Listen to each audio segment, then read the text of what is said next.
Here's the World Chess Championship game number 6 recap. We have Magnus with the white pieces, Jan with the black pieces. On Sunday, we are going to have a live stream of that game, so make sure to tune into our YouTube channel, live stream Sunday. And tomorrow, I'm playing in an over-the-board tournament all day, so I'm not sure how quick the recap will be out, but I will definitely get you some sort of recap tomorrow. Alright, so let's jump right into the game. This is a very long game, so check the description if you want to jump ahead to a different move number. I'll put the critical moments with timestamps in the description. So we're going to go pretty fast in this one. Keep the video short. Alright, so we have d4, knight f6, knight f3, d5. So this goes back to game number 2 where Magnus played d4. In that game he played a Catalan with an early c4. We'll see in this game he actually delays c4 for a few moves. Starts out with b3. And the reason for b3 is after Magnus plays c4, if Jan captures, Magnus can capture back with the b pawn. So a small difference with this kind of delayed c4, and I think it's to keep some extra life in the position. So now we see Jan takes, but with the d pawn gone, Magnus is not in a hurry to take with b takes c, because this would leave Magnus with an isolated pawn. That's not his goal. So he plays queen c2, and after queen e7, knight to d2, Magnus is actually offering to gambit a pawn after c takes b, knight takes b3, but Magnus has quite a bit of play for this one extra pawn. We see both bishops are probably going to be on really good diagonals. Black's pieces are a bit congested, so Jan did not go for that. And actually, Jan played almost perfect chess the next few moves, and he's been doing this all match.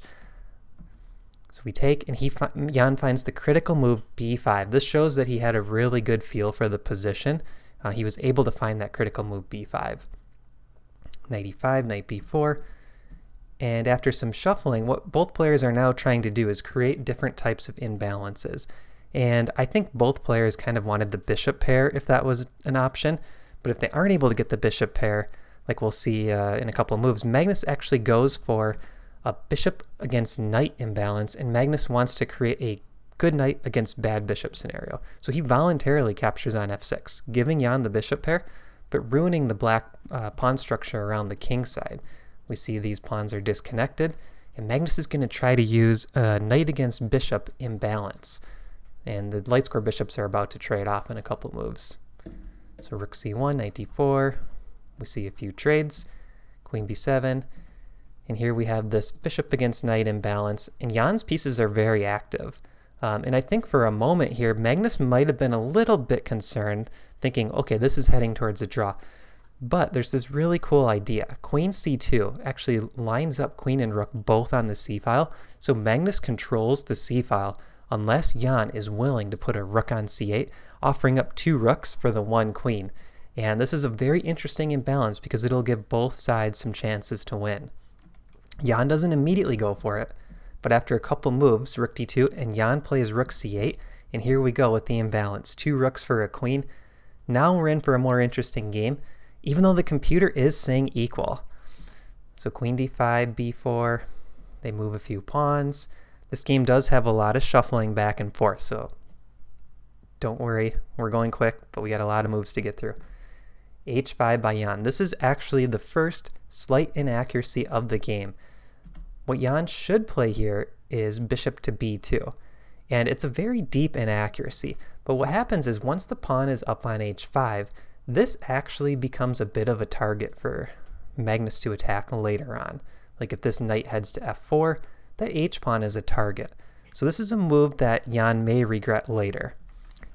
Now Magnus plays king h2, and here Jan makes an even bigger inaccuracy. Now, for most players, these moves I wouldn't even consider inaccuracies, but because these guys are playing at such a high level, these little mistakes matter and they add up.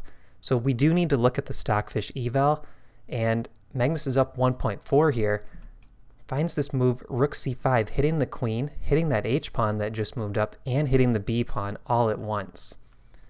So probably Jan should have played queen to b3 here instead of bringing the bishop down. Okay, so now we had rook c5, and the interesting thing here is Jan makes a big mistake, queen d6. But if you look at the clock, so we have 3 minutes for Magnus, 9:55 remaining for Jan, and they're at move 32. So Magnus has to make 8 moves in 3 minutes, and there's no increment at this point.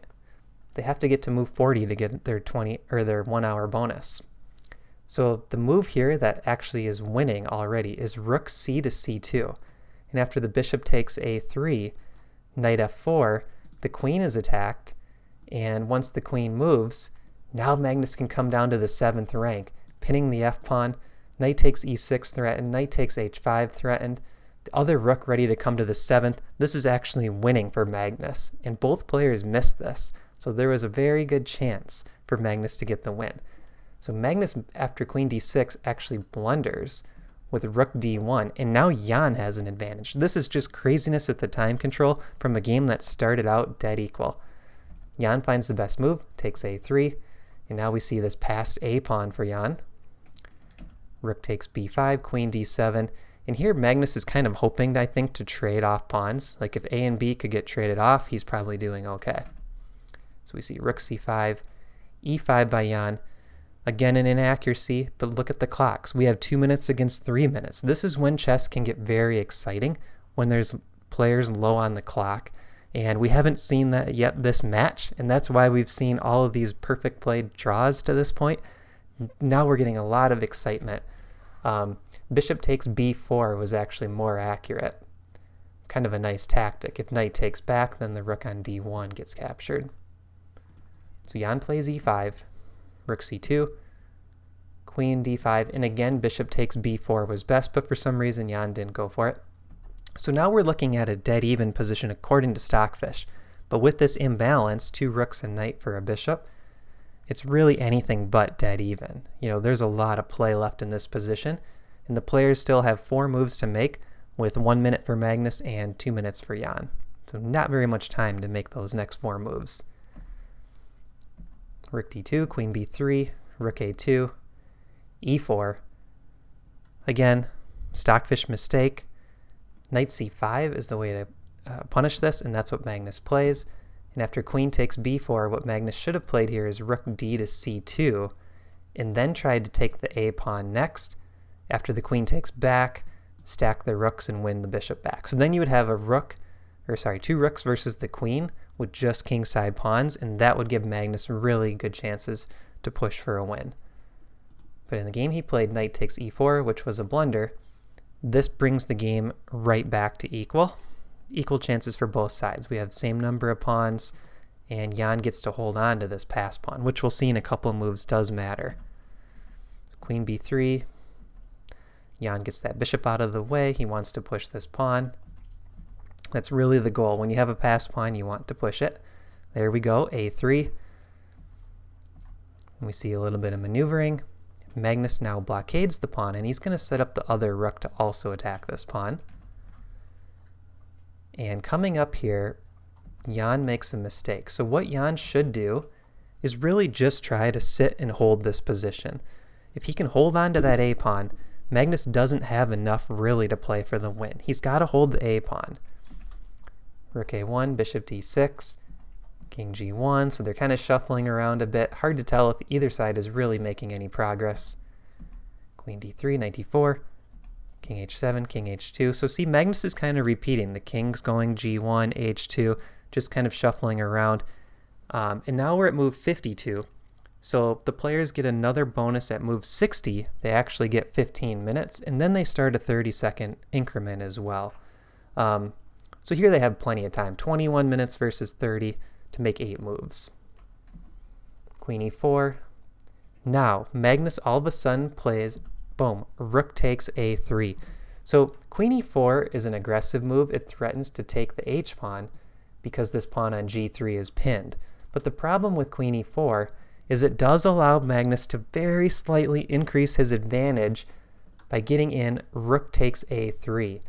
And after queen takes h4, king g1, if Jan were to capture on g3, Magnus can actually survive this. F takes, queen takes, king f1. Magnus is probably winning here. And in this position, there's no time to take the rook because the queen's under fire. So Jan moves the queen again. Magnus saves the rook. That eliminates the pass pawn. Now Magnus has nothing to worry about in the position. So I think what Jan should have played here, and of course I have the help of the engine, instead of queen to e4, even though it's a small difference, maybe a move like bishop to b4. Let's just sit on this position. Let's hold the a-pawn, make Magnus prove something else. For some reason, Jan here almost was like playing for the win. I don't know if he thought he was better after this idea, queen e4, take h4, or if he thought it was a way to more quickly reach a draw. But really, one of the hardest things to do in chess is to just sit on a position. In hindsight, that's what Jan should have done. Jan should have just held that a-pawn, don't let Magnus trade for it, and then make Magnus prove that he can create some sort of weaknesses over on the king side. So I think this is a critical moment in the game. All right, so after this exchange, king g1, queen e4, rook a4, now Magnus has no a-pawn to worry about. He's still got the 2 rooks and knight for bishop and queen, and now he starts to go to work trying to push his pawns up the board and create some problems for Jan. So we're going to fast forward a bit. Magnus keeps trying to push up the board, and if you look at what Jan's doing, it's just a lot of queen moves, a lot of checks, maybe threaten a pawn here and there, but Jan can't make any progress, and Magnus has a clear plan. And this is where Magnus is so strong. When he gets these positions that are quote-unquote equal, he knows which side of equality is easier to play, and in this case, it's the white side. And he's got straightforward plans, and he's going to start to press Jan in typical Magnus fashion. But let's see if it's enough to get a win, because we're still seeing 0.0 on Stockfish evals. f4, the bishop retreats, king f2. Now we see some maneuvering. Jan's creating these little threats, and Magnus is kind of shuffling the rooks around, but it's really hard to tell, is Magnus making any progress at this point, or is he just shuffling to shuffle? And if you look at the clocks, we have 9 minutes for Magnus, 6 for Jan. We're now in that increment-only territory. There's no more bonus time coming, so Magnus is actually able to, for once in the match, to put a little time pressure on Jan. Rook c1, bishop retreats, and we're going to reach this situation where Magnus has a really cool idea. Coming up here, rook e7. He's going after it. He's hunting this bishop. Right here. This is the cool idea. So Magnus could keep shuffling. The Stockfish eval is like 0.4, which is a very slight edge for white, but really not enough to claim that you're winning. But look at what Magnus does. He recognizes a shift in the imbalances by playing rook takes f5.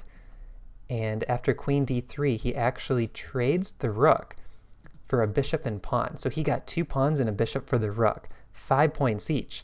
But if you look at the resulting position in the end, Jan only has a queen and pawn left, and Magnus has this very nice little structure around his king with the knight helping out, and he's just going to start pushing these pawns up the board. And again, Jan is stuck just moving the queen around, trying to find checks, trying to find out how to slow down Magnus's plan, but Jan has no plan of his own. And we see 2 minutes on the clock for Magnus, 4 minutes for Jan, but it's way easier to play for Magnus. And this is something where it's like Jan just very slowly was sliding down this hill in a more difficult position to play, and now he reaches this point, and he's probably realizing already, oh great, this is one of those Magnus endgames, he's going to start grinding me. So he plays queen d5, rook a6 check, and Magnus is eventually going to get the g and h pawns traded off. I know we're going pretty fast, but there's a lot of moves remaining. So it's a bit of shuffling here. I think Magnus knows, though, that he has this long-term plan of getting the pawns pushed up the board. Some more shuffling. And keep an eye on the clocks. We're still at 1 minute for Magnus, 5 minutes for Jan. Magnus is waiting to get those pawns pushed. And right here we finally see e4, move 110. 1 minute to 3 minutes. Now, this is another interesting point because, again, it's Jan that's changing the nature of the position here by playing pawn to h4. I think he should have waited. I think he should play king f8 and just wait. And again, he's kind of the one pressing and potentially creating an imbalance that he doesn't want. because after h4, g takes h. Queen takes h4 on the next move. Now look at the position. Magnus will never lose this game, but Jan has 4 minutes with only 30 seconds to move to try to defend this. And again, very straightforward plan for Magnus. Just avoid the checks, dance around, push a pawn when there's time. Avoid the checks, dance around, push a pawn when there's time. Before you know it, these pawns are going to be marched up the board and Jan will be lost. So Jan has to be very precise here in trying to slow down the king, create pins, create threats, maybe threaten a fork, and it's very difficult to do. Now at this point, if you count the pieces on the board, we have 2 for black total, 1, 2, 3, 4, 5 for white. We're actually in a 7-piece table base territory, and on Lichess they have the table base. This is a draw with best play. So we have a draw with best play, but still, it's an easier game for Magnus, and that's what really matters here. Rook d3, king f8. Magnus is doing some shuffling like we talked about, and he's now rerouting the king over to the king side. So he's going to get the king over to safety, because when the king's on the edge of the board, my camera's flipped, when the king's on the edge of the board, there's no checks from the outside, right? There's no checks from over here, this way. So the queen can't easily check the king because the king has protection over on the h file, and the f file provides protection on that side. So we see queen a7 check, rook e3, queen d7, knight g3, check, king starts making progress. Some more shuffling. And there we go with a pawn push. So we get 1 pawn up to the 5th rank. And this is still a table-based draw. But look at how Magnus is slowly making progress. Now we see the king up to h4. And okay, so this was actually the last move that was draw territory up until queen e6. So right here we have a draw. And there's only 2 moves that hold the draw. Queen b1 or queen c2. Every other move is losing. We have 2 minutes and 47 seconds for Magnus, 3:05 for Jan. Who is going to figure out that queen b1 and queen c2 are the only moves that hold the draw here? Even Stockfish at depth 45 has a whole bunch of moves listed at 1.2 eval, and most of them are losing. So Stockfish at depth 45 does not realize that there's only 2 moves that draw. How are these humans going to realize it? So now after queen e6, this is actually a win for Magnus. And Magnus plays it flawlessly. Every move going forward, Magnus still holds a table-based win. And that just goes to show the understanding of Magnus and what makes him so great. He is able to create these positions that should be a draw, and maybe in the past players would just agree to easier draws, but he's able to get every little ounce of play out of them. And in this case, there's a combination of the clock and these imbalances and the fact that they were going on for like a 7-hour game, 130 moves already, and he's able to outplay Jan in this position. Knight h5, and now you see that queen is run out of checks. e6, rook f7, and if queen takes e6 is played, there's knight g7 check. All of these pieces trade, king g5, and this is a win for white. So Jan can't take the pawn. Jan really can't do anything at this point. I think knight f6 check is probably the threat, or knight g7 check. Yeah, and then e7, e8 queen. There's nothing Jan can do. So look at that. Knight h5.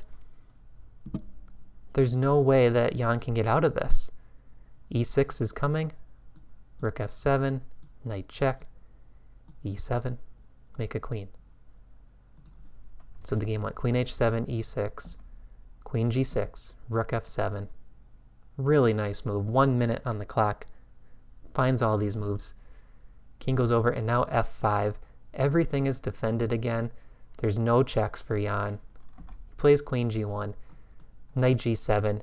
Here Jan resigns. And this is actually a checkmate in 16 moves, according to Stockfish.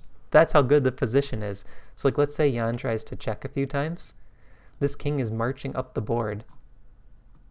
Let's check on h4, king g6, check on g4, king h7, check on h4, king g8. The king marches all the way up to g8. There's no more checks, and now the pawns are going to keep pushing. What a game. All right, so I hope you guys enjoyed this Game 6 recap. We had the first win on the board. Tomorrow I will be doing another recap, but I do have that over-the-board event all day long, so I'm not sure what time I'll be posting it. Sunday, we have Ben Johnson from Perpetual Chess Podcast and Dane Matson, who's a Chess.com video author, joining me for a live stream right here on this YouTube channel. So make sure to come check us out on Sunday. It's going to be a lot of fun. We'll be watching the chat, interacting with you guys. It's kind of a watch party / game analysis. All right, so thanks for watching. A little longer recap today. Finally got a win, so we're not going to see 14 draws. And now the rest of the match is going to be much more exciting because Jan has to get a win.